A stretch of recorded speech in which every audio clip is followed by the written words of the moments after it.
A new snapshot has just released. We have 25W35A, and you see the copper golem is still rather bugged out irrespective of all the fixes they've attempted here. You might notice I didn't stream today on Twitch. That's because I'm working on a really big project on Minecraft. You'll all be able to see it very soon. There are a lot of things happening. We've got Minecraft Live about to happen. You should follow me on Twitch, although I am contemplating multi-streaming on YouTube as well, so let me know what you think about that in the comments. This is the copper golem's hitbox. You can see that is now under 1 block. It is 0.98 blocks high, and this is to allow it to sort of move underneath 1 block spaces in pathfinding. However, you can see what's going on here. This copper golem is attempting to open one of these chests. It can't be this chest because he can definitely open it right then and there, but I've been standing here for about 5 minutes and is not successfully gotten out of this rut. To sort of fix that, I can now push it with a block here, get it over the block space, and then suddenly it opens one of the chests. It does have existing MBT that remembers what blocks it's visited, so that's really interesting. I haven't really noticed this before. With all of these tweaks done with the copper golem, I am still surprised that they are struggling with the pathfinding algorithm. I don't know what's going on. They can literally just go around here to open the chest, but they refuse. This is such a game-changing feature. I think it's really important that they get this right before release.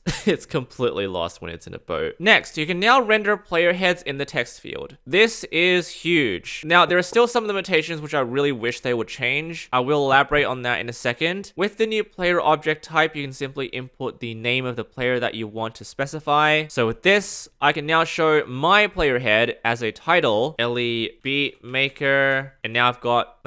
Again, it takes a bit of time to render it. Now, there is also an argument for hat, and I'm going to show you what that does. So, I know Fundy has a hat layer, so with that being rendered, you can see an insignia on it. But you can also disable the hat layer by simply doing false, and that disappears. Now, having been on the Minecraft server for a couple of weeks now, the XP bar being replaced by the locator bar is still rather annoying. However, the locator bar is very handy. The one bit of feedback that I receive constantly is that it's a lot more practical if the dot actually tells you what you're looking at. Waypoints require sprite locations in a resource pack, so unfortunately you cannot just grab the object for players and then just put it in the locator bar. I thought with the snapshot it would have been possible, but no, you can't do that. So it would be very nice if Mojang gave us the ability to put this information into the locator bar, because that does allow us to track everyone on the server without using like the face bar mod. Throughout this video, you might have noticed something really interesting about the cursor that's been showing up. This is a huge win for the UI improvements that I've been seeing in the snapshots lately. So I'm going to plug that exact same command that shows up the title with the player object type. You can see now I can drag my mouse to highlight text. You cannot imagine